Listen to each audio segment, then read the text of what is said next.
Maayong adlaw mga paps. Sa tuwa din yung tanggalon niya itong insulation diri sa atong payag kay perte naman yung sabaan yung mga ilagka no mga BE diri noon. Kaya misis nagreklamo na kay perte na sabaan diri gabi. Dagan-dagan sila. Trabaho siya diri sa ubos. Perte naman na lang kapakapa diri sa taas.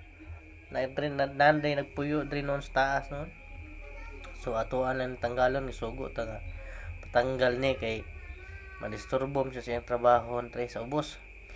Tanggal na sa ni dadaghana pa yung mga iats nila.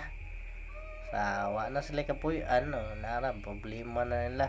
Basta kita di tayo problema. Unsa may suggestion nyo ani nga ato ang protection ni sundod no nga